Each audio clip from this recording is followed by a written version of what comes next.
जब लग गुरु मिले न साचा, तब लग गुरु करो 10 पांचा। क्या गुरु बदल सकते हैं? क्या गुरु बदलने से पाप लगता है? अध्यात्म के इस मैदान में आखिर सही गुरु कौन है? गीता जी में वर्णित तत्वदर्शी संत कौन है? इन सभी प्रश्नों के उत्तर जानने के लिए अवश्य सुनिए जगत गुरु तत्वदर्शी संत रामपाल जी महाराज के मंगल प्रवचन। अब देखिएगा 8वें का यह लिखा है, जो देखो ये कवियम शब्द है। अब इसका डिफाइन करने लगेगा दास तो बहुत लंबा समय लग जाएगा, फिर अन्य समय में बताता रहता है। ये कबीर देव की तरफ संकेत है, परम अक्षर ब्रह्म का नाम है। जो कवियम और पुराणम अनादि, सबसे पहले का भगवान, सबका नियंता यानी सबका मालिक, सबका कंट्रोलर, सूक्ष्म से अति सूक्ष्म, सबका धारण पोषण करने वाला, अचिंत रूप, सूर्य के सदृश, नित्य चेतन, प्रकाश रूप, आदित्य वर्णम, सूर्य की तरह साकार, तेजो में शरीर युक्त। इसका अर्थ ये है अविद्या से अति परे, शुद्ध सच्चिदानंद घन ब्रह्म, यानी अति परे सच्चिदानंद घन ब्रह्म परमेश्वर का स्मरण करता है। अब क्या बताया है कि जो व्यक्ति इस सच्चिदानंद घन यानी सच्चिदानंद घन परमेश्वर का स्मरण करता है। अब 9वें में क्या बताया है? 9वें में ये 9वां पढ़ दिया आपने, 9वां। 8वें में ये बताया है कि जो हे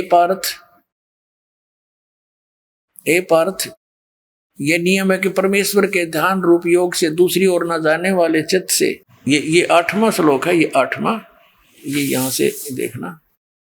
हे पार्थ, ये नियम है कि परमेश्वर के ध्यान के अभ्यास रूप योग से युक्त, ये ध्यान नहीं जानते ना, आपका छोड़ दिया, अभ्यास योग युक्तेन, सुरत और शब्द के अभ्यास में जो रत है। सुरत पुण्यात्माओं, ये राधा स्वामी वाले धन धन सतगुरु वाली सुरत शब्द नहीं है। ये कान बंद कर धुन को उसने सुरत शब्द कहे थे। जो 2 अक्षर का मंत्र ये दास आपको देगा, उसका सिमरण करते समय उसके ऊपर अभ्यास करना है, क्योंकि मन भागता है, उसके ऊपर ध्यान नहीं डटने देता। तो सुरत को उस शब्द यानी 2 अक्षर के उस मंत्र पर अभ्यास करना है, उस पर रोकने की चेष्टा करनी है, इसने भागन नहीं देना। अब यदि हम वैसे जाप करते रहेंगे, मन लगा नहीं, तो वो व्यर्थ है वो सिमरन आपका। आपने ये देखना है कि बाहर मंत्र जो छोड़ रहा हूं वो कौन सा उच्चारण हो रहा है अंदर श्वास के द्वारा, और अंदर कौन सा जा रहा, तब ये मंत्र का आपका सफल मंत्र माना जाता है भक्ति का। अब देखना, अब हम पढ़ रहे हैं अध्याय नंबर 8 का और श्लोक नंबर 8 ही पढ़ रहे हैं। ये 8वां श्लोक है। हे पार्थ, ये नियम ना हमने, हे पार्थ, परमेश्वर के अध्ययन नहीं है, अभ्यास रूप योग से, योग माने साधना से, उस नाम की साधना से युक्त, दूसरी ओर न जाने वाले चित्त से निरंतर चिंतन करता हुआ परम दिव्यम पुरुषम, परम दिव्यम पुरुषम, पुरुष माने परमेश्वर, परम प्रकाश रूप दिव्य परमेश्वर को प्राप्त होता है, जो गीता ज्ञान दाता से अन्य है। अब 9वें में क्या बताया है देखो, जो कवियम, जैसे आपको पहले बताया है कई बार, तो यहां समझो जो कबीर देव, लेकिन डिटेल यहां नहीं बता पाऊंगा, समय थोड़ा।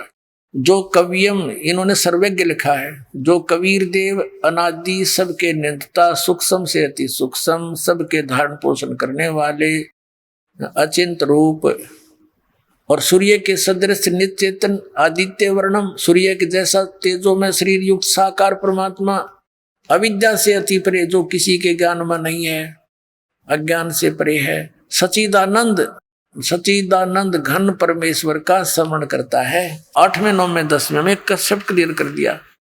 ये 10वां, वह भक्ति युक्त अंत काल में भी योग बल से बेरकुटी के मध्यम में प्राणों को, यानी श्वास का सिमरण है, प्राण संग्रही जो नानक साहब ने बोली, उसमें बड़ी डिटेल थी। प्राणों को यानी श्वासों को अच्छी प्रकार स्थापित करके फिर निश्चल मन से स्मरण करता हुआ है, उस दिव्यम परम पुरुषम, उस अद्भुत परम पुरुष यानी सतपुरुष को, परम अक्षर ब्रह्म को ही प्राप्त होता है। बोलो सतगुरुदेव।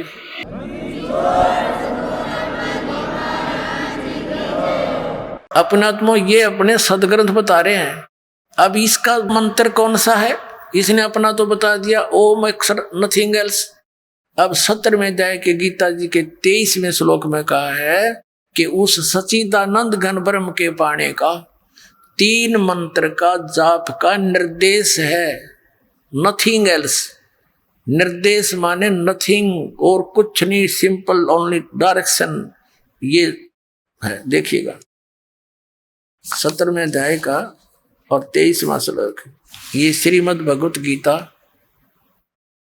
अध्याय नंबर 17 का और श्लोक नंबर 23 यहां देखेंगे। ओम तत्सत इति निर्देश है ब्रह्मण है त्रिविध है समर्थ है ब्राह्मणा तेन वेदा च यगा च विहिता पुरा। इसमें क्या लिखा है? ब्रह्मण माने सच्चिदानंद घन ब्रह्म, ब्रह्मण माने सच्चिदानंद घन ब्रह्म देव परम पुरुष। ओम तत्सत, ऐसे ये 3 प्रकार का सच्चिदानंद घन ब्रह्म का नाम कहा गया है। अपना तमाम अब ये दास बताओगा आपको अपनी सिंपल लैंग्वेज में, जो आसानी से हमारे गले उतरेगी। अपने आत्मा जैसे ये मंत्र का जाप जो होता है ये तो साधना है। जैसे हमने जल प्राप्त करना है और जल नीचे पृथ्वी के अंदर है, हमारा उद्देश्य, हमारा पूज्य देव जल है, उस समय हमारा उपास्य जल है और साधना हमारा उपास्य नहीं है, वो देव नहीं है, वो तो एक साधन है। जैसे हैंड पंप लगाते हैं तो बोकी मारनी पड़ेगी, पाइप नीचे पहुंचानी, फिर हैंड पंप लगाना। तो ऐसे ये 3 मंत्र का जाप है ओम तत्सत। ओम और तत्, सत, तत् और सत ये सांकेतिक है। काल ने बताया नहीं कि मुझे नहीं मालूम, इसको पता भी नहीं परमात्मा ने, या दया करिए हमारे पे। न यू खोल देता तो सारे न जाप कर दे पाते। और ये नकली संत अपने शिष्यों को नाम देते हैं ओम हरि ओम तत्सत, हरि ओम तत्सत। चरण पैर कितने खोखियो। अब क्या बताते हैं? अब ओम तो ये ब्रह्म का है, सरपुरुष का। ये 3 पुरुष आपके समक्ष हमारे सदग्रंथों में है, 3 भगवान, 3 प्रभु, 3 स्वामी। और तत्व और सत्य ये सांकेतिक है, ये कोड वर्ड है। ओम और तत्व वो सांकेतिक शब्द मिलकर ये सतनाम बढ़ता 2 अक्षर का। अब ये ओम नाम और ये तत्व आदि हमारी पूजा नहीं है, ये साधना है। इसमें हमने जलना मिला है या मजदूरी करनी पड़ेगी। तो ये श्वास उश्वास से सतनाम का प्राणों से श्वासों से सिमरण होता है। नानक साहिब जी स्वयं इस 2 अक्षर के मंत्र का जाप किया करते थे और उसका प्रमाण है ये जन्म साखी भाई बाले वाली में, समुद्र की साखी में। लेकिन परमात्मा ने इन पुण्यात्माओं को मिले थे, वो परमेश्वर आकर सतपुरुष इन पुण्यात्माओं से कह दिया था मेरी ये लाख दुआई दया करना मेरे पे कि अभी इसको सार्वजनिक ना करना, नहीं तो पिछली पीढ़ी की पुण्यात्मा पार नहीं हो पाओगे। काल के दूत फिर ये नाम देते पाओगे ग्रंथ गुरु ग्रंथ साहिब में तो पढ़ के, और ये हम विचलित हो जाएंगे, मेरे बच्चे मुझे पहचान नहीं सकेंगे। तो नानक साहिब जी ने दृढ़ निश्चय कर लिया था, किसी अपने बच्चों को भी नहीं दिया वो 2 अक्षर का नाम। और ऐसा झटका दे दिया था मर्दाना को कि सारा सिख समाज दूर हो गया उस मंत्र से। इसलिए कि नकलियां का हाथ लग जाती है। और ज्यादातर ये कर्म बिगाड़ने वाले जो गुरु बने हैं ये सिख समाज से उभर कर आए हैं, गुरु ग्रंथ साहब को आधार बनाकर ये वचन करते रहे हैं। जैसे शिवदयाल जी, वो शिवदयाल जी भी उसी पंजाबी यानी गुरु इस सरदार पंथ से था। बाबा जयमल सिंह जी उन्हीं गुरु ग्रंथ साहिब को मानने वाले ही थे। तो इनको अगर ये पता लग जाता थी तो ये अच्छी आत्मा लेकिन काल का फंस गई है, तो उन्होंने रहम कराया हमारे ऊपर, लिख दिया। पुराण संगली में तो विशेष डिटेल थी, लेकिन वो इसी भय से गुरु ग्रंथ साहिब में नहीं रखी गई कि कहीं आने वाले सिख समाज में इस 2 अक्षर के सतनाम का कोई जाप ना कर ले और मर्दाना वाला हर्ष ना हो जाए। इस कारण से वो नहीं रखी गई। लेकिन ये हमारे ऊपर रहम हुआ कि गरीबदास जी के द्वारा परमेश्वर ने, आदरणीय गरीबदास साहिब जी के द्वारा वह वाणी फिर से सुचारू करवानी पड़ी। सतलोक ले गए, ज्ञान फीड किया उन्होंने, फिर निष्कर्ष ने उसमें डिटेल के साथ उसमें दोबारा लिख दी, जो दास के हाथ लाएगी। और गरीबदासियां ने पता नहीं, हुआ बाई नाम देते हैं, उनका मंत्र नहीं पता उनको।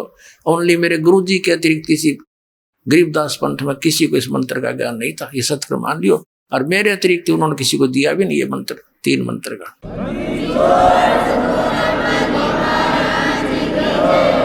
पुण्यात्मा हॉकी के सा गेम है यो। जैसे हॉकी खेलता खेलता प्लेयर होता है ना, उस बॉल को एक बार तो विरोधियों की तरफ फेंक देता है, उधर वो भागते हैं, फिर वो निकाल कर गोल कर देता है। तो ऐसे लाए परमात्मा इनको निकाल कर के खिलाड़ी, परमात्मा के बच्चे जिनको ये मिले थे, आज आपका हाथ लग गया यो, न तो बर्बाद कर देता ये काल। अब प्रसंग चल रहा है कि ये 2 अक्षर का मंत्र है, ये सतनाम है, और तीसरा जो सत्य है वो सारनाम है। उसके लिए तो मालिक ने कहा था, धर्मदास मेरी लाख दवाई, ये सार नाम की दबार ना जाई। ये तो किसी को तुम जाप करो, लेकिन की तो भनक भी ना लगने देना इसकी। और सार नाम बार जो पढ़ी, ये बिचली पीढ़ी हंस नहीं तरी। तो कहने का भाव ये है पुण्यात्माओं की, जो ये ओम तत्सत का जो मंत्र है, इसकी त्रिविध है, 3 प्रकार से ही साधना करने का निर्देश है, यानी फाइनल फैसला। तो ओम और तत् मिलकर ये 2 अक्षर का सतनाम है। इसके सिमरन की विधि भिन्न है, श्वास उश्वास से, प्राणों से, यानी इसका जाप है।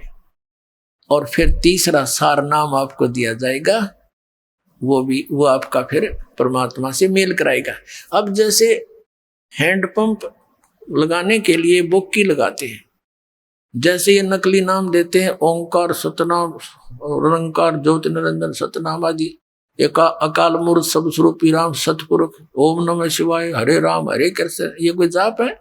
जैसे सतपुरुष अकाल मूर्त सब स्वरूपी राम, ये तो परमात्मा की महिमात्मक उपमात्मक शब्द हैं। इन चाहे सतपुरुष कह लो, चाहे अकाल मूर्त कहो, जल कहो, पानी कहो, नीर कहो, एक की बात है।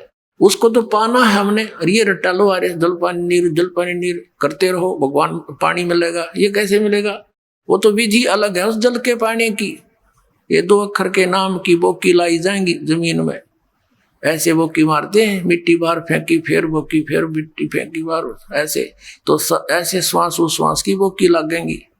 अब सतनाम 2 अक्षर के मंत्र से परमात्मा प्राप्ति नहीं हुई, इसलिए परमात्मा ने कहा है कि जो जन होगा जो हरि लेगा शब्द बिलगाए, और सो हम जप मरे व्यर्था जन्म गवाए। यानी केवल इस एक मंत्र और इन सतनाम के दोनों मंत्रों का भी जाप तुम करते रहे, यूजलेस, जब तक सार नाम नहीं मिलेगा। अब जैसे हैंड पंप लगाने के लिए प्रोसेस शुरू हुआ, प्रोसीजर, बोकी और पाइप ने अपना काम कर दिया, जल तक पहुंच गई, लेकिन जल प्राप्त नहीं हो सका। उसके लिए तो ये तो सतनाम के 2 अक्षर का काम हो गया, समझ लो। भंवर गुफा तक ये आपका रास्ता क्लियर कर देगा, लेकिन सतलोक प्रवेश नहीं कर सकते। उसके बाद सारनाम दिया जाएगा, हैंड पंप लगाया जाएगा पंप के ऊपर, और फिर उसका भी जाप करना है, उसकी मोमेंट देना है, उसकी साधना करनी है, तब गदड़ गदड़ वो जल निकलेगा। तो ऐसे ये 3 मंत्र का जाप है, और इससे मोक्ष होगा, वो परम अक्षर ब्रह्म, वो सतलोक, वो सुख सागर प्राप्त होगा।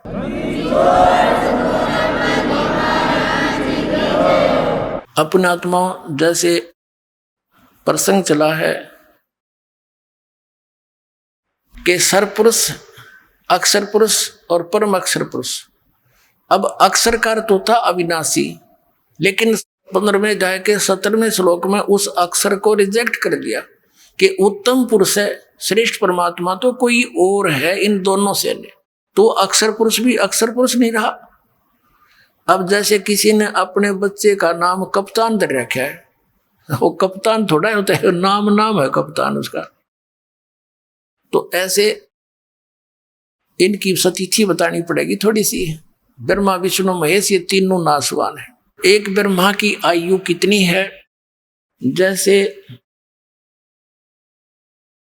एक चतुर्युग होता है, सतयुग, त्रेता, द्वापर, कलयुग, ये मिलकर चतुर्युगी होती है।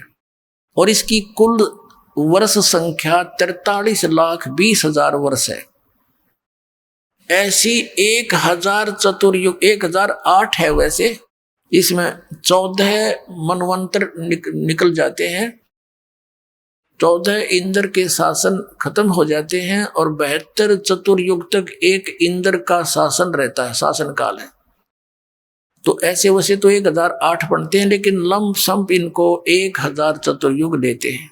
इतना तो ब्रह्मा जी का दिन और इतनी ही रात्रि, ऐसे 30 दिन रात का एक महीना बना इनका देवताओं का, और 12 महीनों का एक वर्ष हो गया।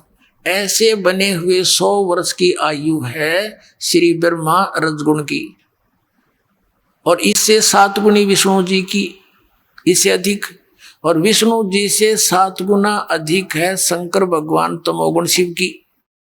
और जब 70,000 बार ये तमोगुण शंकर भगवान की मृत्यु हो लेगी, तब एक ब्रह्मांड का विनाश होगा और इस सरपुरुष का नाश होगा इस काल का।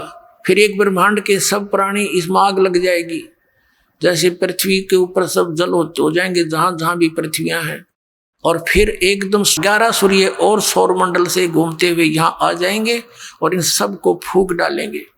तो ऐसे जल तत्व को, पृथ्वी तत्व को जल तत्व खत्म करेगा, ग्रास लेगा, जल तत्व को अग्नि, अग्नि को वायु, वायु को आकाश। तो उस समय इस ब्रह्म की मृत्यु होगी सरपुरुष की, और ये एक युग होगा किसका? अक्षर पुरुष का।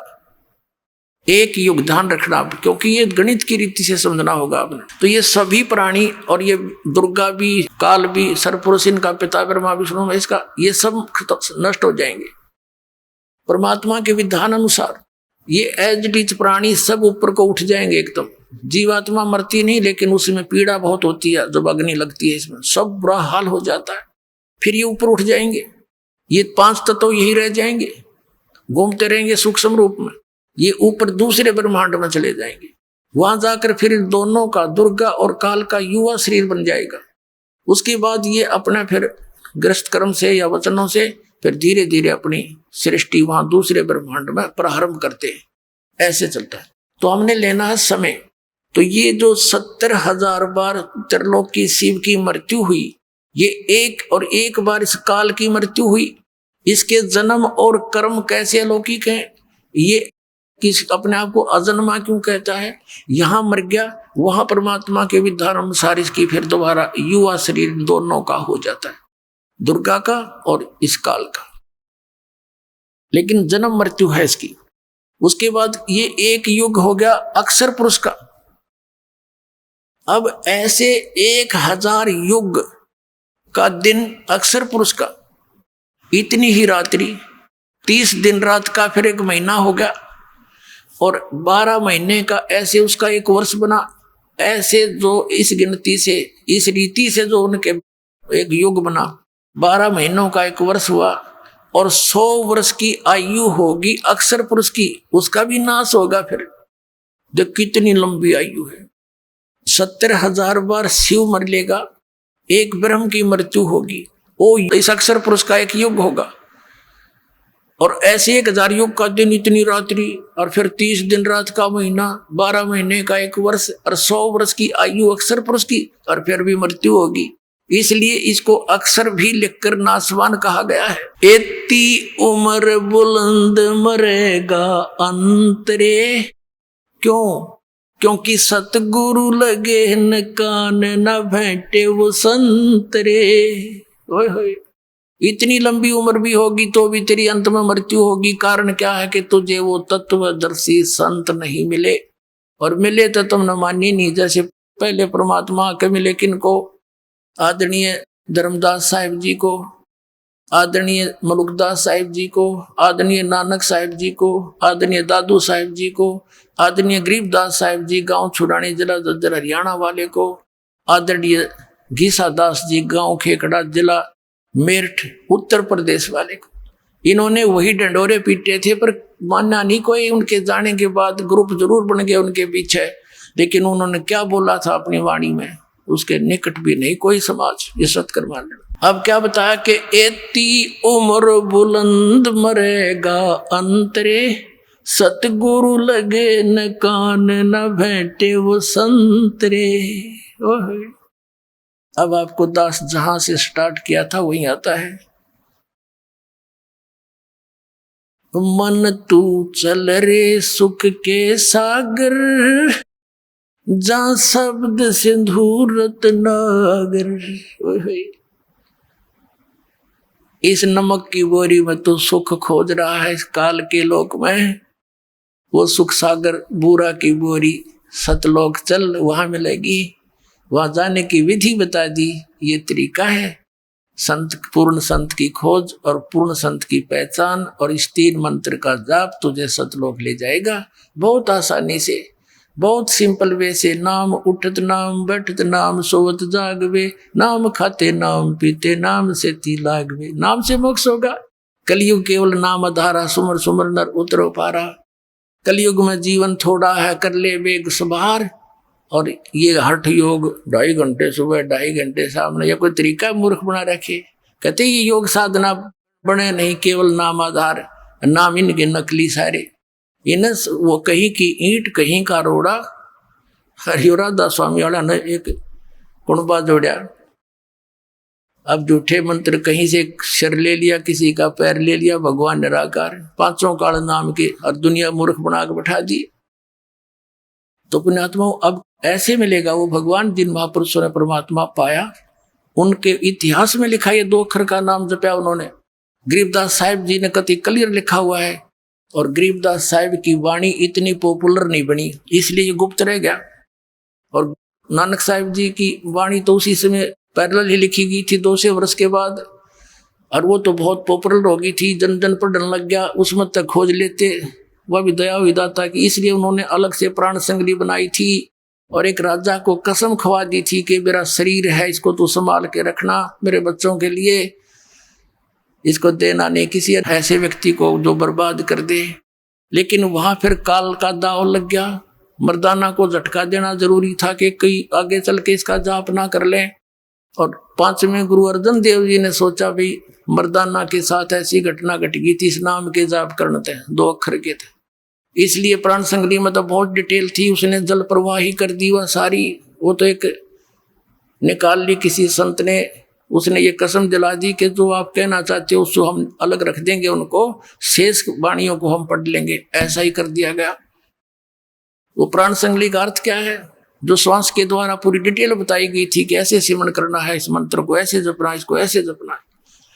जो भी हुआ मालिक की दया से ठीक हुआ। अब गरीबदास साहिब ने क्लियर कर रखा उसमें, ये 2 अक्षर का मंत्र जब श्वास से, श्वासा पारस भेद हमारा, जो खुद जैसा उतरे पारा।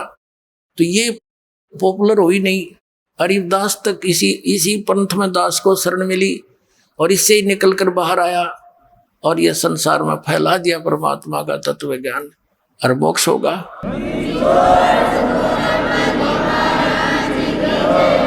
अब क्या बताते हैं, मन तू चल रे सुख के सागर, जहाँ शब्द सिंधु रत्नागर। अब क्या बताते हैं, सुख सागर किसे कहते हैं। जैसे कभी कभी इस दास के साथ तो बहुत बार होती है, अकेला बैठा हो, अंदर से एक ऐसी हिलोर तरंग उठती है कि चाहे किसी ने कितना बुरा दास का कर रखा है, कभी उसके प्रति द्वेष नहीं आता उस समय। और ऐसा लगता है सब अपने से लगते हैं, काहे के लिए हम ऐसा करते हैं, काहे के लिए हम ऐसा कर रहे हैं। सब इतने प्यारे से लगते हैं, टोटली कोशिश करके भी उनके प्रति द्वेष नहीं बनता। और वो लहर जब समाप्त हो जाती है कुछ क्षण के बाद, ज्यों का त्यों खचड़ा फिर भर जाता है, ये कर दूंगा वो कर दूंगा, उसने ऐसे कर दिया ऐसे कर दिया। तो परमात्मा कहते हैं वो कैर की लहर आ गई, फिर वह मेर की लहर तो एक के थोड़ी देर की थी।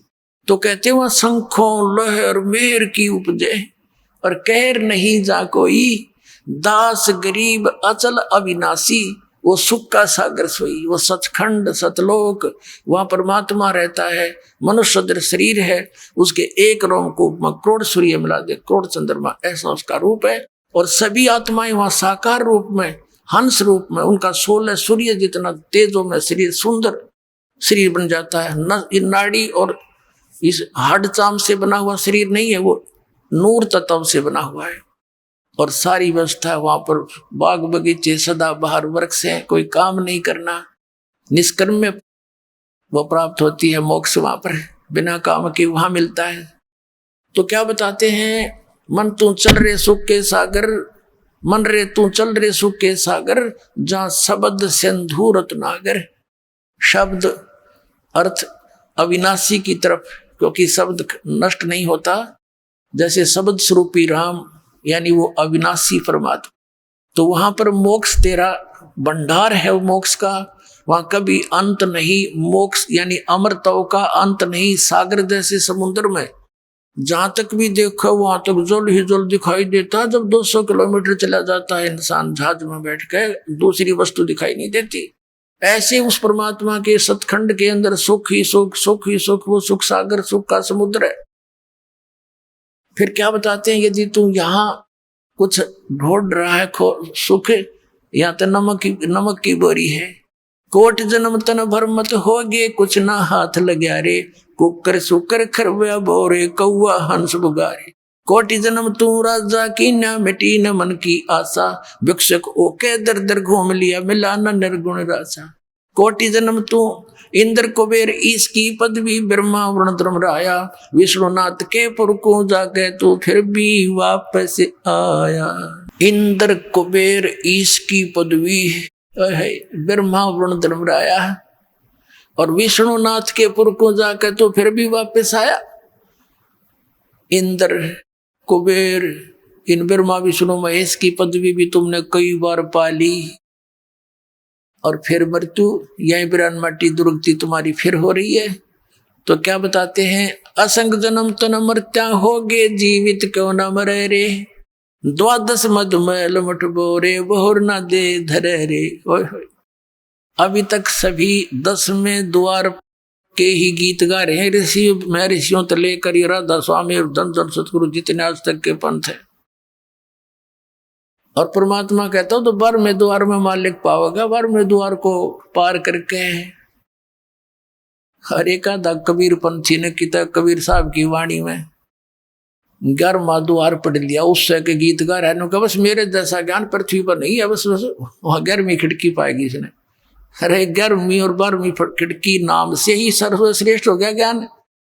ज्ञान के लिए तो बहुत कुछ विस्तार का पता चलेगा, क्या क्या ज्ञान संत को होना चाहिए, कौन से मंत्र, मूल तो मंत्र है जाप के, मूल इस सारे ज्ञान को दे करके समझाना है, और ये जीव को इस नाम पर विश्वास दिलाना है कि इस मंत्र से मोक्ष होगा। बाकी सत्संग तो ऐसा समझो जैसे खेत को संवारना पड़ता है, उसको बीज बोने योग्य किया है और खेत संवार दिया, सत्संग अच्छे सुना दिए, और बीज बोना था गेहूं बो दी भांग, तो व्हाट इज यूज, क्या फायदा हो सत्संग का और खेत संवारने का।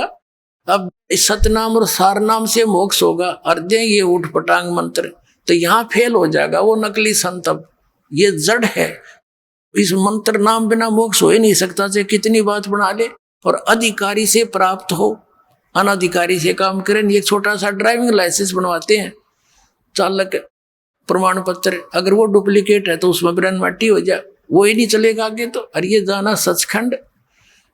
तो इस प्रकार ये 12 मधुमैल मठ बोरे, कबीर सागर में लिखा कि 12वां द्वार पार करके परमात्मा मैं बैठा हूं भाई वहां पर। और ये 10वां तक घाटा जोड़ रहे, एक नकली का 11वां उठा गया, वो ढोल पीटा, मेरे जैसा ज्ञान कितना नहीं, मेरे जैसा ज्ञान कहीं नहीं। अब मेरा पट्टा किसका ज्ञान कैसा है, ये सब कहते हैं। और ज्ञान सब ज्ञानड़ी, कबीर ज्ञान सब ज्ञान, जैसे गोला तोब का अब करता चले मैदान। परमात्मा कहते हैं, तारा मंडल बैठ कर ये चांद बड़ाई खावे, उदय हुआ जब सूरज का ये स्यों तारों छप जावे। इस परमात्मा के ज्ञान के सामने ये सब अन्य ज्ञान और भगवान ऐसे छुप जाएंगे जैसे सूर्य उदय के बाद चंद्रमा और तारे विद्वान होते हुए उनकी वैल्यू नहीं रहती।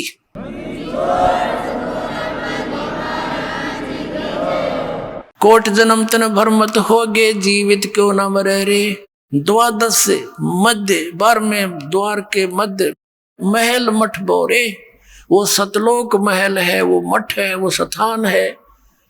जहां जाने के बाद फिर वापस नहीं आते, बहुर ना दे धरे रे। अब जीवित मरना किसको कहते हैं? जीवित मरना एक तो ये है कि भाई विकारों को त्यागना पड़ेगा, मन तो पता नहीं क्या बकवाद खोजा है, इनको हटाना पड़ेगा, इन इच्छाओं का दमन करना पड़ेगा इस ज्ञान आधार से। अपना काम चलाने जोगा परमात्मा अपना अवश्य देगा, ये सत्कर मान लेना। आपने जो चाहिएगी वस्तु वो अवश्य देगा, बिन मांगे देगा, पर देगा वही जो आपको हानिकारक ना हो। फिर क्या बताया? दूसरा मरना ये है कि जैसे एक व्यक्ति नाइट सर्विस में जा रहा था और सुबह वापस आना था, कम घना जरूरी काम था, और दुर्घटना होगी, वही मर गया। अब वो रात ने भी नहीं पड़ा था, इतना कंपलसरी काम मान रखा था, वो काम भी गया और आप भी गया। तो जब आप सत्संग की तरफ चलो तो ये सोच लो कि मान ले आज मेरी मृत्यु हो जाए, क्योंकि मन तो पता नहीं कितने टांग अड़ाया करे, ये बिगड़ जाएगा, नूर रह जाएगा, बिगड़े तो इस बिना गा उस बिना तो फिर मालिक फिर संवार देगा, जब थोड़ा बहुत बिगड़ भी गया था। वैसे तो परमात्मा की तरफ दो चाल्या है ना हृदय से, उनके काम बिगड़े नहीं, बने बनाए पाया करे, ये सत्कर मान लेना। अब मान ले नो सोच ले भाई मृत्यु हो जा, जब तक यह मौत याद नहीं रहेगी ना आपके, आप भगवान के सफर पर चल नहीं सकोगे, यह याद रखनी पड़ेगी। तो नो सोच लो सत्संग में जाना है, इस बिना काम चले को नहीं। और तो नो सोच ले कि भाई मृत्यु होगी तो परमानेंट टिकट कटेगी, फिर यो काम भी यही रह जाएगा, यो सारी कोठी भी रहेगी। अब नो सोच कर चल पड़ो, भाई 3 दिन 4 दिन 2 दिन जैसा आपकी इच्छा हो, कि नो सोच लो हम मर गए, हम खत्म हो गए, और 40 सत्संग। अब फिर 2 दिन पाछे मान लीजिए कोई ज्यादा ही माने आपकी बात को संसारिक विधि से, कोई छोटा मोटा हानि होगी तो उसने फिर पूरी कर लेंगे, अरे परमानेंट टिकट कट की फिर क्या कराएंगे, फिर भगवान भी गया काम भी गया। कहते राम नाम कड़ुआ लगे ये मीठे लगे दामे, दुविधा में दोनों गए भाई माया मिली ना राम। एक व्यक्ति को पंजाब के अंदर दास के गुरुदेव का एक आश्रम है तलवंडी भाई में, तो गुरुदेव सतगुरुदेव के सतलोक गमन के उपरांत दास वहां सत्संग करने जाता था संडे को, सेकंड संडे को, द्वितीय रविवार को। तो वहां कोई मेरे गुरुदेव के शिष्यों का कोई रिश्तेदार आ रहा था, कोई बुढ़िया मर गई थी, उसका शोक व्यक्त करने शुक्र को आया था, शनिवार को जा रहा था। उन्होंने कहा आप आज डट जाओ सत्संग सुनना, और कल सत्संग सुन के 8 से 10 सत्संग होगा, 9 से 10 10 11 फिर चले जाना। वो कहने लगा मैंने बहुत जरूरी काम है और कल संडे है, मेरा एक पार्टी से एग्रीमेंट होना है जिसमें मुझे 5 लाख का लाभ होगा उस कंट्रैक्ट में। उन्होंने काफी कहा कि कोई बात नहीं, कल आवेंगे वो 2 बजे, तू क्या आवेंगे 1-2 बजे, फोन कर देंगे धीरे धीरे, और चले जियो 11 बजे सत्संग समाप्त हो जाता है, 3 घंटा रास्ता है 4 का। वो बोला तुम्हें क्या मालूम, मुझे बहुत हानि हो जाएगी। वो मान्या नहीं, 4 बजे से शनिवार को चल पड़ा। अम्बाला के पास आकर जीटी रोड पर एक ट्रक खड़ा था भरा हुआ बजरी का, उसके व्हील निकाल रखे थे, बैक सारे पिछले व्हील और जैक ला रखा था। उसने तो 5 लाख दिखाई दे थे, नो पंजा कितना टक्के था गाड़ी का, है नो करूंगा व्यवस्था करूंगा पार्टी की। वो सीधा ठोक दिया ट्रक के अंदर। 4 सदस्य थे घर के, चारों गाड़ी में, और ट्रक के झटके से वो जैक निकल गया, झटके मर लिए होंगे चलता वो, फिर पूरा ट्रक लोडी ट्रक उसको उनका ऊपर गिर गया, 4 मर गए। अब चाट ले उस 5 लाख के एग्रीमेंट ने। परमात्मा कहते हैं राम नाम कड़ुआ लग गए मीठे लग गए दाम, और दुविधा में दोनों गए माया मिली ने राम। तो यहाँ परमात्मा कहते हैं असंग जन्म तना मरत्या हो गए, जीवित क्यों नाम रह रे, ये 12 मद महल मठ बोरे, बोर ना दे धरे रे, दोजक भिस्त सबीते देखे राजपाट के रसिया, और 3 लोग से तरपत नाई यो मन भोगी खसिया। ये मन की इतनी गंदी आदत है, यदि कोई एक सरपंच बन जाता है, नो सोचा चेयरमैन बनो, चेयरमैन बन जाता है तेनों सोचे एमएलए की बात बने, एमएलए बन जाता है, तेनों सोचे मंत्री बनू तो बात बने ना, तो क्या फायदा एमएलए में। मंत्री बन जाने सोचे मुख्यमंत्री बनो जब चौधर पाके, अब मुख्यमंत्री बन के सोचे प्रधानमंत्री बनो जब जय जयकार हो।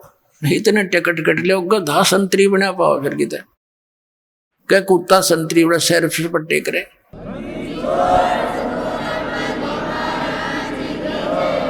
अब परमात्मा ने बताया कि जो काम करने का था उसके आसपास भी कोई ना। कहते हैं दो जग भिष्ट सभी ते देखे राजपाट के रसिया, और 3 लोग से तरपत नाही ये मन भोगी खसिया। फिर यह निष्कर्ष देते हैं लास्ट की 4 पंक्तियों में कि सतगुरु मिले तो इच्छा बेटे, यानी कोई परम संत मिलेगा तो ये काल की ये काट देगा परों को, ये बकवाद कर रहा है। सतगुरु मिले तो इच्छा मेटे पद मिल पदे समाना, और चल हंसा उस लोक पठाऊं जो आदि अमर अस्थाना। कहते सतगुरु मिले तो इच्छा मेटे पद मिल पदे समाना। गीता जी अध्याय नंबर 15 के श्लोक नंबर 4 में कहा कि तत्वदर्शी संत की प्राप्ति के पश्चात परमेश्वर के उस परम पद की खोज करनी चाहिए, जहां जाने के बाद साधक फिर लौटकर कभी संसार में नहीं आते। तो ये जो संतों की अमर वाणी है, ये वो सूक्ष्म वेद है, और इसका समझना बालकों का काम नहीं था। ये दास पर बेर करी परम पिता परमेश्वर कबीर साहब ने, परमेश्वर ने, तभी इनके गूढ़ रहस्यों का ज्ञान दास के हृदय में भरा। यहाँ पद मिल पदे समाना 2 पद हैं। इन दोनों के यहाँ अर्थ कैसे हैं? पद का अर्थ है पद्धति, वे ऑफ वर्शिप, पूजा की पद्धति सही मिले, और फिर वो पद समाना, फिर वो पद मिले अमर पद, जहां जाने के बाद फिर लौट कर नहीं आते। यानी सही पद्धति मिले भक्ति की विधि, और फिर वो परम पद पावे। कहते हैं सतगुरु मिले तो इच्छा मेटे पद मिल पदे समाना, और चल हंसा उस लोक पठाऊं जो आदि अमर अस्थाना। अब वहां क्या सुख है?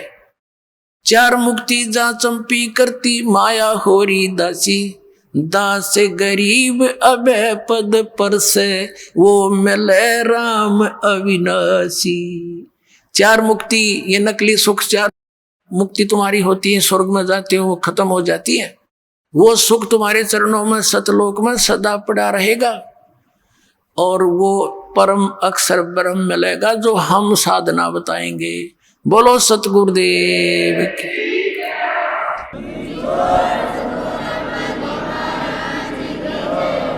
वह बूरा की बोरी मिल लगी आपको फिर वहां सतलोक में। बोलो सतगुरुदेव।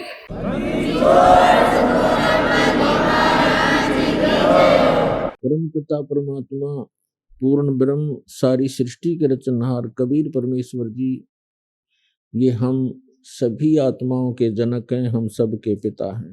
वो परमात्मा हमारे हितैषी हैं, वो स्वयं ही यहाँ आकर के हमें जानकारी देते हैं कि तुम सभी आत्माएं यहाँ के रहने वाले नहीं हो, ये स्थान आपका निज स्थान नहीं है। आप इस अस्थायी सटे को परमानेंट सटे मान चुके हो, जबकि आपको ये पता भी है कि यहाँ ना कोई रहा और ना कोई रहेगा। उसके पश्चात भी आपको चिंता नहीं। इसके विषय में परमात्मा कहते हैं, कबीर ये माया अटपटी, सब गट आण अड़ी, किस किस को समझाऊं या कुए भांग पड़ी। इस झूठे सुख को सुख कहे, ये मान रहा मन मोद, ये सकल चबीना काल का, कुछ मुख में कुछ गोद। पृथ्वीपति चकवे गए, जिनके चक्र चलंत, रावण सरीखे कौन गिने, ऐसे गए अनंत।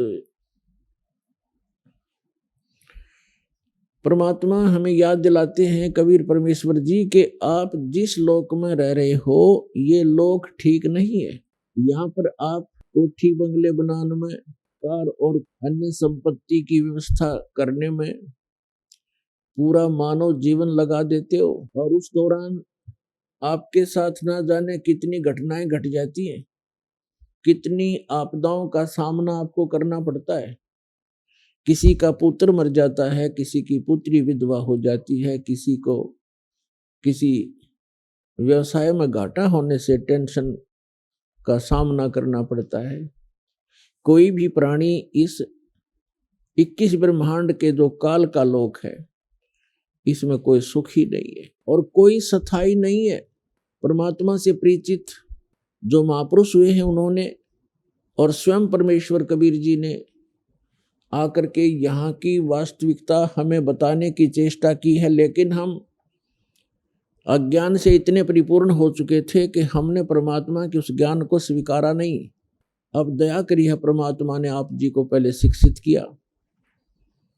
नहीं, आप पिछला इतिहास देख सकते हो, किसी भी युग में कोई प्रजा शिक्षित नहीं होती थी, केवल एक ब्राह्मण वर्ग होता था जो शिक्षा ग्रहण किया करता था और सदग्रंथों को जानने के लिए ही वो शिक्षा ग्रहण किया करते थे। संस्कृत भाषा ही मूल थी और अन्य प्रजा उन अपने धार्मिक गुरुओं से अध्यात्म ज्ञान सुनकर अपना जीवन निर्वाह किया करते थे। तो अब आपको शिक्षित किया इसलिए कि आप जिन सदग्रंथों को आप सत्य मानते थे, हमारे धर्मगुरु उन्हीं सदग्रंथों के विपरीत ज्ञान दिया करते थे।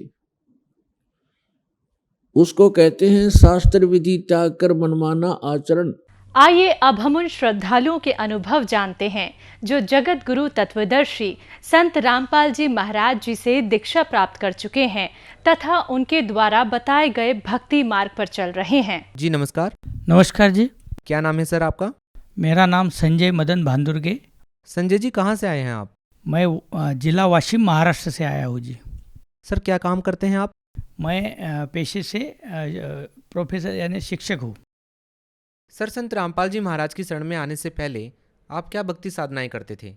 पहले हम वही पारंपरिक साधनाएं जो रहती है ब्रह्मा विष्णु और महेश, इनकी भक्ति हम करते थे।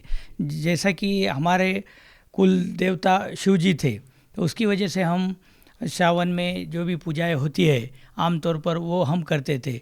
ऐसे ही मैं धारगढ़ यानी अकोला में एक तीर्थ क्षेत्र है जो जंगल में, घने जंगल में, वहाँ हम जाते थे और वो तीसरे सोमवार को खुलता था तो रात भर चलते थे जंगलों में और वहाँ जाके दर्शन करते थे और इसी को हम अपना मोक्ष यानी यही भक्ति साधना सही समझते थे और यही भक्ति करते थे। बाद में हमारे इधर शेगांव में श्री गजानन संत गजानन महाराज करके एक देवस्थान है, उनकी भी पूजा करते थे। हर गुरुवार को वहाँ जाना, शेगांव जाना और दर्शन करना, मत्था टेकना, यह सब पूजाएं हम पारंपरिक करते थे। जब नवरात्र आता था तो 9 दिन हम दुर्गा जी की भक्ति करते थे। जब गणेश जी यानी गणपति महाराष्ट्र में जो बहुत बड़ा त्यौहार रहता है तो गणपति बिठाते थे, उसकी भी हम पूजा और साधना करते थे जी। सर जो भी आपने पारंपरिक पूजाएं की हैं, क्या इनके अलावा भी आपने कोई गुरु बनाया? जी हाँ, तो मेरा पहले से ही ये जो देवी देवता है उनके इसमें मन नहीं लगता था। मुझे ये पाखंड यानी कर्मकांड मुझे अच्छा नहीं लगता था। मुझे लगता था क्योंकि मैं जब देखता था कि जब देवी देवताओं के लिए जाते हैं जगत लोग, भगत लोग, तो वहाँ धक्का बुक्की करते थे, कोई पैसे दे के आगे लाइन में लग के दर्शन ले लेता था। तो मुझे पहले से ये चीज़ें कुछ मतलब रास नहीं आती थी, तो इसलिए मेरा उसमें मन नहीं था। तो ऐसे ही जब मैं एक स्कूल में प्राइवेट जॉब पहले करता था तो वहाँ एक हमारे कलीग्स थे, तो उन्होंने मुझे राधा स्वामी पंथ के बारे में बताया। तो हालांकि मुझे उसमें कुछ मतलब ये नहीं था, लेकिन फिर भी उसमें कोई कर्मकांड नहीं, ये सुनकर मुझे अच्छा लगा और मैंने सोचा कि मैं भी क्यों ना देख लूँ उसमें क्या है। उनके बार बार कहने पर मैं वहाँ जाने लगा। फिर सत्संग सुने, कैसेट्स के ऊपर वो सत्संग आते थे, तो और सत्संग करता वहाँ बैठकर बुक रीडर पढ़कर सुनाते थे, तो वो बानियाँ, वो सत्संग, और मुझे अच्छा लगा वहाँ का डिसिप्लिन। तो फिर मैंने भी ब्यास, अमृतसर में राधा स्वामी सत्संग ब्यास, जहाँ वहाँ मुख्य उनका हेडक्वार्टर है, वहाँ जाकर नाम दीक्षा ली, मैंने और मेरे पत्नी ने, दोनों ने भी। और इस तरह मैं राधा स्वामी पंथ में वहाँ करीब 3 साल तक रहा। वहाँ भी सेवा की, साधना की। वाशिम ज़िले में हमारे महात्मा गांधी स्कूल में वो जो सत्संग होता था हर संडे को, रविवार को, तो वहाँ पर 9 बजे हम वो कैसेट लगाना, वहाँ पे सेवा करना, आजू बाजू जो खेड़े हैं वहाँ पर शनिवार को ही जाना और वहाँ की संगत को बुलाना, और ये सब करते थे और सेवा करते थे। सर देखिए, एक बात बताइए, आप बचपन से ही देवी देवताओं की पूजाएं कर रहे थे और आपने गुरु भी बना रखा था, तो फिर आपने संत रामपाल जी महाराज जी से नाम दीक्षा क्यों ली? हाँ, तो फिर मुझे लगता था कि राधा स्वामी पंथ के ऊपर इस विश्व में कोई भी ऐसा पंथ नहीं है जो इतना अच्छा और सच्चा है। लेकिन ये मेरा भ्रम तब टूटा जब रेखा दासी नाम से एक हमारे रिलेटिव्स है, उन्होंने संत रामपाल जी महाराज से नाम दीक्षा ली थी। तो उन्होंने मुझे बताया कि एक टीवी पर चैनल पर एक सत्संग आता है एक गुरुजी का, और वो राधा स्वामी पंथ ही नहीं बल्कि विश्व के जितने भी संत हैं उनको चैलेंज करके बोलते हैं कि तुम्हारे पास सत साधना नहीं है, मोक्ष हो नहीं सकता। तो जो ये सुनकर सर जी, ये सुनकर मेरे दिल को बहुत ठेस लगी। मैंने बोला ऐसा कौन सा संत है जो इतने बड़े पंथ को नाम रखता है। तो मेरा जो अहंकार था वो आड़े आ गया, और मैं शिक्षक था वो भी। तो मैं वो सत्संग देखने लगा कि इसमें क्या है, ऐसा क्या ये कह रहे हैं जिसकी वजह से इतने बड़े राधा स्वामी पंथ को ये गलत बता रहे हैं, ये कैसे हो सकता है। तो फिर मैंने जब उनके सत्संग सुने 1-2 बार, तो भगतमती से मैंने चर्चा की कि ये संत तो अपने पंथ को गलत बताते हैं। तो उन्होंने बोला इनके सत्संग मत देखो, क्योंकि ये गुरु निंदा करते हैं और गुरु निंदा सुनना पाप होता है। तो फिर भी मैं छुप के, पता नहीं, मुझे वो खोज थी कि क्यों ये ऐसा कह रहे। सर आपको कौन सी ऐसी बात ने सबसे ज़्यादा प्रभावित किया कि जिसको सुनकर के आपने संत रामपाल जी महाराज जी से नाम दीक्षा ले ली? हाँ, तो उस दिन जब मैंने एक बार सत्संग लगाया दूसरे दिन, तो उसमें उन्होंने डायरेक्ट घट रामायण संत भाग प्रकाश, संतमत भाग प्रकाश 4 वो पुस्तक किताब खोली, जिसकी मैं प्रैक्टिस करता था, क्योंकि मुझे बुक रीडर की सेवा करने को अच्छा लग रहा था और मैं करना चाहता था। लेकिन पता नहीं क्यों मैं बार 2 बार फेल हो गया था। तो मुझे लगता था कि मैं टीचर होके ऐसा क्या मुझ में ये गलतियाँ निकाल रहे हैं, क्योंकि वो कैसेट पुणे में भेजते थे, मुंबई भेजते थे, और बाद में सिलेक्ट होके आती थी और फिर बाद में आपको वो सेवा मिलती थी। तो वही किताब संत रामपाल जी महाराज ने खोली और घट रामायण में कर नैनो दीदार महल में प्यारा है, ये बानी में बताया कि 5 नाम काल के जानो, छठका नाम गुप्त ही रखा। ये जब मैंने देखा, सुना, तो मुझे झटका लगा, और उन्होंने नाम भी बता दिए जो नाम हम कभी किसी को नहीं बताते थे, जो राधा स्वामी में दिए जाते हैं। तो वो नाम सुनकर संत रामपाल जी महाराज ने बताया कि ये तो काल के नाम है, और वो नाम जो है सारनाम, सतनाम, वो गुप्त है और उसी से मोक्ष होना है। फिर मुझे वो झटका लगा और मुझे ये तड़प बनी कि एक बार मैं बरवाला ज़रूर जाऊँ और देख लूँ कि सच में ये कैसी साधना है, कैसी भक्ति है। सर संत रामपाल जी महाराज के ज्ञान से आप काफ़ी प्रभावित हुए, तो हम ये जानना चाहेंगे कि फिर आपने नाम दीक्षा कब ली संत रामपाल जी महाराज से? तब मैंने 18 जून 2013 यानी कबीर जयंती के दिन हम वहाँ गए देखने के लिए। संत रामपाल जी महाराज बरवाला आश्रम में गए, उनके आश्रम में बरवाला में। तो वहाँ जाने के बाद जब मैंने वहाँ के वो नियम पढ़े, तो मुझे लगा कि ये नियम देखकर तो कोई विश्व का कोई भी आदमी शायद ही ये भक्ति कर पाएगा, ये तो बहुत कठिन नियम है। सर अगर नियम की बात करें तो हम आपसे ये जानना चाहेंगे कि संत रामपाल जी महाराज के क्या क्या नियम थे? नियम तो सिंपल थे। नियम ऐसे थे कि जैसे दारू, मांस, तंबाकू, बीड़ी, सिगरेट नहीं पीना है, अन्य देवी देवताओं की उपासना नहीं करनी है, क्योंकि गीता जी में ये बाद में पता चला कि देवी देवताओं की पूजा नहीं करनी है, क्योंकि गीता जी में बताया है कि श्री कृष्ण जी अर्जुन को कह रहे हैं कि सर्वधर्मान परित्याज माम एकम शरणम व्रज अवह तवा पापे भू मोक्षाचु माशुज। हे अर्जुन, तू सर्व प्रकार से सर्व देवी देवताओं की, ये 33 करोड़ देवी देवताओं की भक्ति मुझको अर्पण कर, मैं तुझे सर्व पापों से मुक्त कर दूंगा। और उस तत्वदर्शी संत की तलाश कर, और उसकी तलाश करने के बाद ही तुझे परम शांति सनातन धाम यानी सतलोक मोक्ष की प्राप्त होगी। तो फिर ये तो बाद में पता चला, तो मुझे लगा ये सब हम नहीं कर पाएंगे। बाद में उसमें दहेज लेना नहीं, दहेज देना नहीं, और ये रिश्वत लेना नहीं, तो ये बहुत अच्छे नियम थे, लेकिन मुझे वो इम्पॉसिबल लग रहे थे, क्योंकि आज समाज में सब तरफ वही है, उसके सिवा तो कुछ होता नहीं। सर देखिए, आपने संत रामपाल जी महाराज के नियमों को समझा, संत रामपाल जी महाराज के ज्ञान को समझा। इससे पहले आप राधा स्वामी पंथ में जुड़े हुए थे, तो सर हम आपसे ये जानना चाहेंगे कि ऐसे वो कौन से लाभ थे जो आपको राधा स्वामी पंथ में या अन्य पूजाओं को करने से नहीं मिले, और संत रामपाल जी महाराज जी से नाम दीक्षा लेने के बाद आपको वो लाभ मिले? हाँ जी, हाँ सर जी, हमको लाभ ये हुए कि तब से हमको एक परम शांति का अनुभव होने लगा, और सुकून मिला, शांति मिली, मोक्ष मार्ग मिला, सही शास्त्र अनुकूल साधना मिली। और लाभ ये हुआ, आर्थिक लाभ में मतलब हम प्लॉट लेने की सोच रहे थे, तो वो भी संत रामपाल जी महाराज की दया से वो भी हमको मिल गया आसानी से। उसके बाद में पहले बचत नहीं होती थी, तो थोड़ी पैसों में बरकत बोलो वो भी आने लगी। और दूसरा लाभ ये हुआ कि मेरा एक ज़बरदस्त एक्सीडेंट हो गया था। मैं मॉर्निंग वॉक में ऐसे टहलते हुए जा रहा था, एक साइड था, पूरा रोड खाली था, लेकिन पता नहीं कहाँ से एक पीछे से गाड़ी आ गई और उसने मुझे टक्कर मारी। मैं ज़ोर से गिर गया, पूरा मेरे ये कंधे, ये कान छिल गया साथ, मतलब उसके बाद में, और पूरा ये मुझे पीछे देखते नहीं आ रहा था, अकड़ गया था पूरा। तो मुझे तो लगा कि मेरा स्पाइनल कॉर्ड जरूर इंजरी हुई होंगी। तो उसके बाद वो आदमी ने मुझे, वही गाड़ी में बैठकर लोग जमा हो गए, उसने मुझे वाशिम क्रिटिकल में भर्ती कर दिया।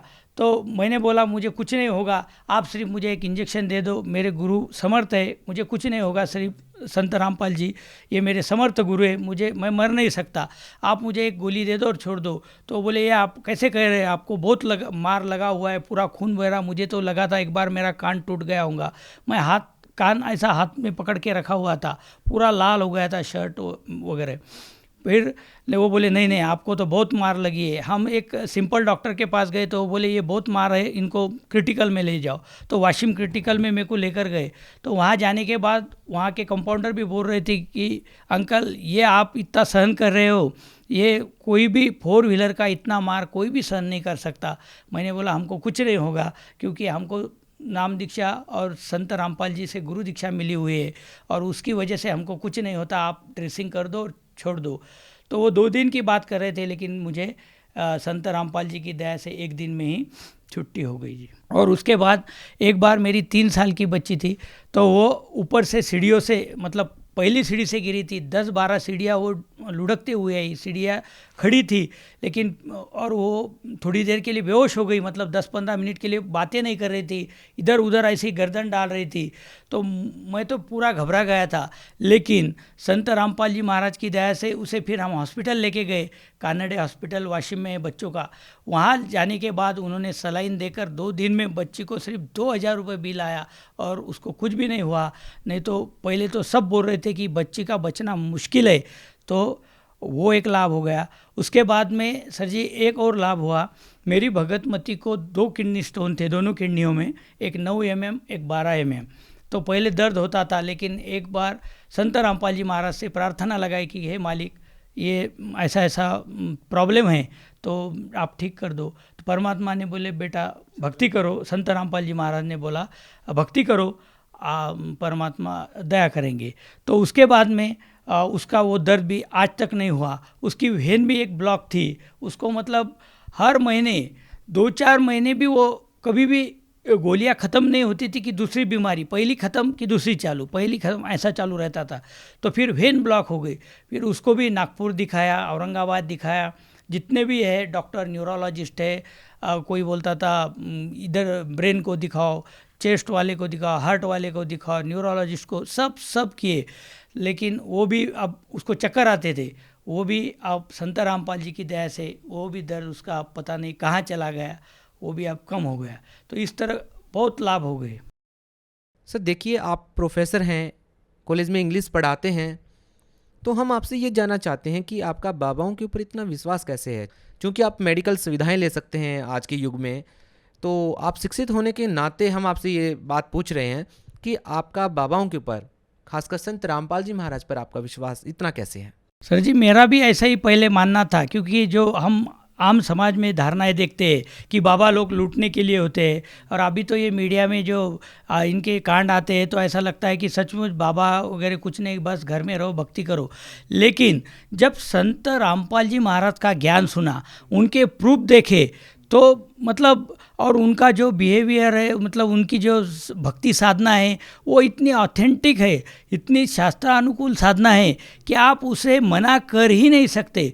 और ये मोक्ष मार्ग उन्होंने बताए हुए सिद्धांतों से ही होगा, क्योंकि उन्होंने अपने बानियों में, अपने इसमें संत गरीबदास जी महाराज, नानकदास जी महाराज जिनको मिले, उनके इतने प्रूफ अपने सामने रखे। तो ये सब सुनकर, देखकर, प्रत्यक्ष देखकर, उनके अनुभव जानकर, समझकर ये प्रमाण हो गया कि गुरु के सिवा चारा नहीं है। विज्ञान ने इतनी प्रगति कर ली, लेकिन भगवान के सामने विज्ञान कुछ नहीं। विज्ञान यानी क्या है? विशेष ज्ञान। अब जो परमात्मा ने सब बना के रखा हुआ है, संत रामपाल जी महाराज अपने सत्संगों में बताते हैं कि देखो सूरज तो सुबह उगने वाला है, अब हम उनको खोज के कुछ कैलकुलेशंस करके मतलब उस पर संशोधन करके 20-20 साल तक ये बताए कि कल 6 बजे उगने वाला है, कल 5:55 पर, तो फ़ायदा क्या हुआ? वो तो उगने वाला है, उगते ही आ रहा है। यानी यही है विज्ञान। क्या है? जो ब्रह्मांड चल रहे हैं, जिसके वचन से चल रहे हैं, वो आदि शक्ति है। और इतना सब हो के आदमी फिर मरता क्यों है? विज्ञान बचाता क्यों नहीं लोगों को? तो हाँ, कैंसर ठीक क्यों नहीं होता? और यहाँ पे केवल नाम मात्र से इतनी शक्ति है संत रामपाल जी महाराज के, इसमें नाम मात्र से नशा छूट जाता है, बड़ी बड़ी बीमारियाँ, कैंसर, लाइलाज बीमारियाँ ठीक हो जाती है। तो फिर भगवान क्यों नहीं है? मतलब भगवान के आगे कुछ हो ही नहीं सकता। इसलिए हमें मानना पड़ेगा कि परमात्मा, संत रामपाल जी महाराज ने जो ज्ञान दिया है कि परमात्मा है और भगवान है, भगवान के सिवा अपन कुछ भी नहीं है। क्योंकि आदमी पर जब बड़ा संकट आता है तो ऊपर की ओर देखता है। वो क्यों देखता है? फिर डॉक्टर की तरफ क्यों नहीं भागता? डॉक्टर भी अक्सर ये बोलते हैं, उनको भी बीमारियां हो जाती है, वो भी बोलते हैं कि आप भगवान के हाथ में। तो आखिर में ये सब जाल है काल का, जो हमें भ्रमित रखता है कि यहाँ पे विज्ञान कुछ नहीं, ये सब परमात्मा का बनाया हुआ संसार है। सर, आप भगत समाज को क्या संदेश देना चाहेंगे? मैं सारे भगत को, समाज को यही संदेश, मतलब वो तो परमात्मा संत रामपाल जी महाराज दे रहे हैं अपने पुस्तकों से, जीने की राह, जगण्याचा मार्ग, ज्ञान गंगा, ये पुस्तकों से दे ही रहे, social media, Twitter, Facebook, Instagram पर। लेकिन मैं एक प्रार्थना दास की है सबको कि जो भी आज परमात्मा को खोज रहे तो अपना व्यर्थ समय मत गवाओ, इधर उधर मत भटको। आप केवल 6 महीने या ज़्यादा से ज़्यादा, बहुत ही मतलब जिसको समझ नहीं आता, 1 साल तक संत रामपाल जी महाराज के सत्संग सुनो। आपको सारी सृष्टि रचना, सारा आध्यात्मिक ज्ञान हो जाएगा। ये संसार कैसे बना है, क्या बना है, ये मालूम होगा। और शास्त्र अनुकूल साधना कैसे की जाती है, इसका सही ज्ञान होगा। और इसी से मोक्ष है, अन्य किसी चीज़ से मोक्ष नहीं है। सर, अगर आज के दिन कोई संत रामपाल जी महाराज से जुड़ना चाहता है और आपकी तरह, जैसे आपको संत रामपाल जी महाराज से नाम दीक्षा लेने के बाद लाभ मिले हैं, अगर कोई व्यक्ति संत रामपाल जी महाराज से जुड़ना चाहे तो कैसे जुड़ सकता है? अभी टीवी चैनलों पर जो भी सत्संग आते हैं या ज्ञान गंगा किताब भी आपको मिलती है SMS द्वारा फ्री में, तो उसके नीचे जो नंबर है, आप फ्लैश होते हैं, दिखते हैं, उस पर आप कॉल करो। तो हर जिले में नामदान सेंटर संत रामपाल जी महाराज ने सब पर दया करके बनाए हुए हैं। आप वहाँ जाकर निःशुल्क नाम दीक्षा प्राप्त करके और चलते फिरते भक्ति कर सकते हो। कोई कर्मकांड नहीं, कुछ नहीं, सिर्फ नाम जपना है। और इस जन्म मरण के दीर्घ रोग से अपने को छूटने का यही एकमात्र पर्याय संत रामपाल जी महाराज ने बताया है, जो आपको सहज ही प्राप्त हो सकता है। उस नंबर पर कांटेक्ट कीजिए और जल्दी से संत रामपाल जी महाराज की शरण में आ जाइए। आपको सर्व लाभ होंगे, आर्थिक, शारीरिक और मोक्षिक भी होगा। बहुत बहुत धन्यवाद। नमस्कार जी।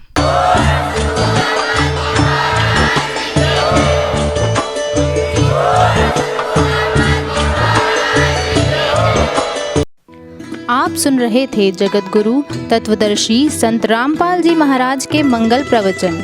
अधिक जानकारी के लिए संपर्क करें।